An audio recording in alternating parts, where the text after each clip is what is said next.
She's a little cold. It is 50 degrees. I did the preheater. We'll see how well this 58 0300 wants to start up. Clear prop. Well, I guess the engine preheat, the little coil deal plugged in, did the trick. Airpark traffic, Cessna 200 Bravo, departing 3-4 to the north, Airpark. Pressure is good, temperature is good, RPMs are good, airspeed is alive.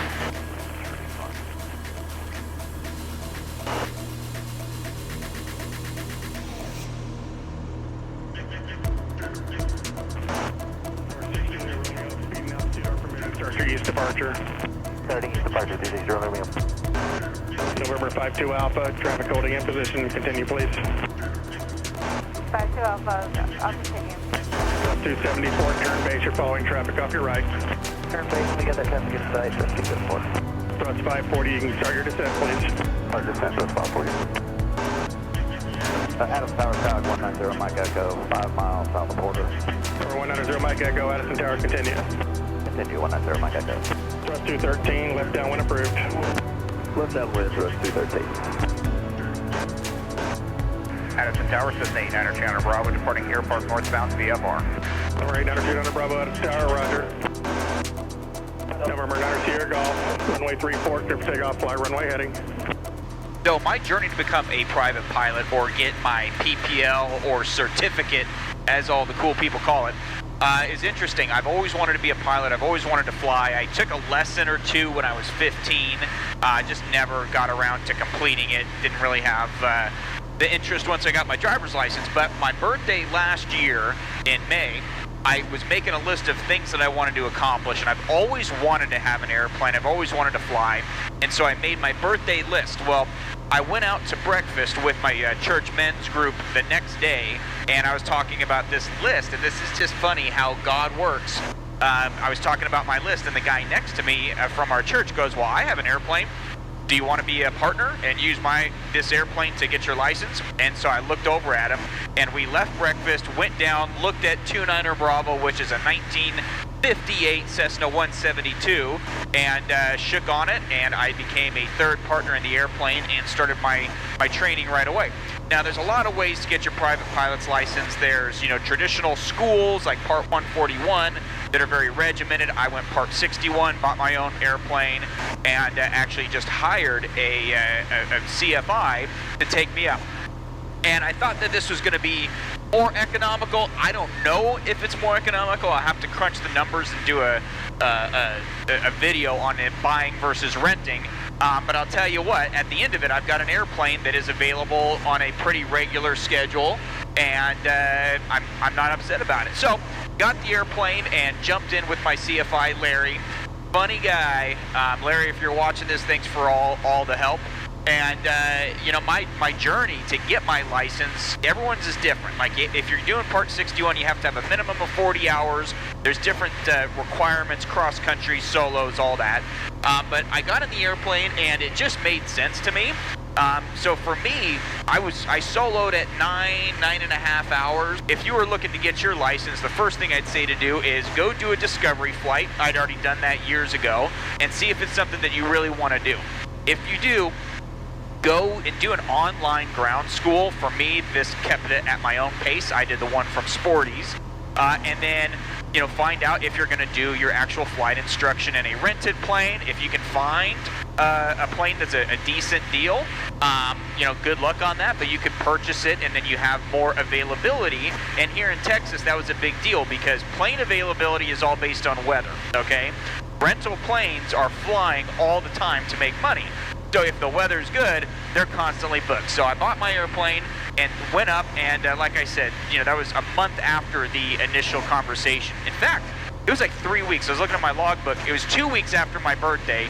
So within 2 weeks, had the airplane, went up for my first lesson, and then 9.5 hours of flight instruction later, soloed. Now, the plane went down for an extended annual, which happens frequently, and I broke my ankle that fall, so I soloed, and then I wasn't able to fly for a few months while my ankle healed and the airplane was being repaired. So there was a long pause in between, and that probably slowed things down in my training because from there, once the plane was fixed and my ankle was back up, it took me until about 48 hours total for my instructor to sign off to say that I was ready to do my check ride. Now the minimum in Part 61 is 40 hours, so 48 is not too much more than that. I felt like I could have been ready a little bit earlier, but some of my maneuvers weren't spot on. And when you're out practicing, you want to make sure that you're hitting the maneuvers, you're hitting it to the the flight minimums are, the flight requirements for the DPE check ride. And like right now, I'm kind of floating around. I don't have the plane trimmed perfectly. It's kind of bumpy.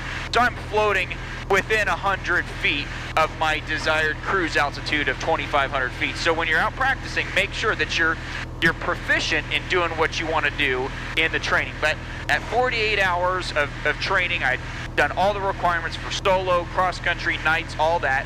We were very efficient, and I was able to get the sign-off and go do my check ride, which actually took about 2 months because DPEs are in incredibly short supply all over, but especially in the DFW Metroplex. There are a lot of people here to study flying, and the local FSDO isn't getting any more DPEs going, so it takes forever. With weather, it was a long time to get it scheduled, and then the planes have problems all the time. I had to replace the transponder because that went out. I had to replace the radio, the main radio, because that went out.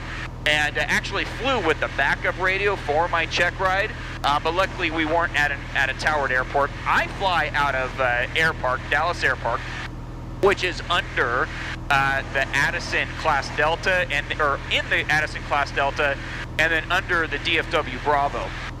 So there's a lot of radio calls you have to do. I typically call approach when I'm coming in so they know what I'm up to and don't freak out, when I'm only a few miles away from the Addison Delta to go into land. So, there's a lot that you have to do, but I was lucky enough that my DPE that I selected, Carol, she was in the south end of the Metroplex outside of the Bravo and the Delta. So I just had to fly down there. Radios were a little bit fuzzy at the time, but we got the check ride done. But yeah, start to finish, it was under a year. It was 11 months. And it was 50 because there was a couple of practices I did. So I was right at 50 hours when I took my check ride and got my private pilot certificate. But I'll tell you, if it's something that you're considering doing, do it. Like, no matter what your age, what you think your level, well, maybe your proficiency level, you may want to, do a discovery flight and take a lesson or two and see if it's really something for you before just jumping in it. But I knew I wanted to do it and got it done. So that was my journey to getting my private pilot certificate, and I think I'm going to talk about some tips and in another video, some tips for the check ride that made it really easy. I wasn't really nervous when I went to do it.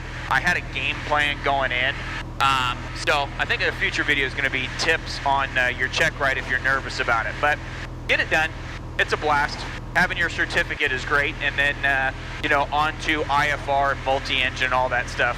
After this, because this is just absolutely awesome to be able to fly up to meet my buddy for lunch in Sherman and get some cheap gas. So get it done. Happy flying. Sherman traffic, Cessna 200 Bravo, running left downwind for 34 to 45, Sherman.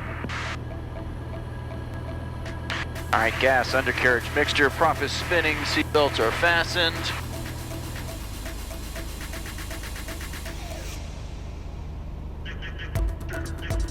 I love manual flaps. Sherman traffic, 200 Bravo, base 34 Sherman.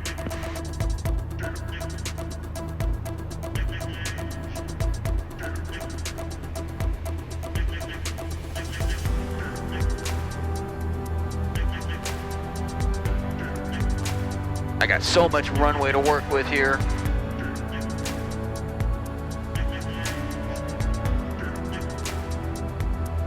Sherman traffic, 200 Bravo, short funnel, 34 Sherman.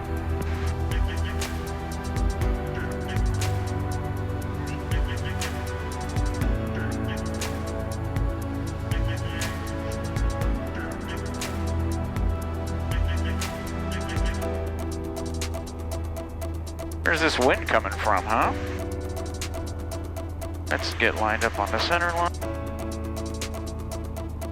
Floaty float.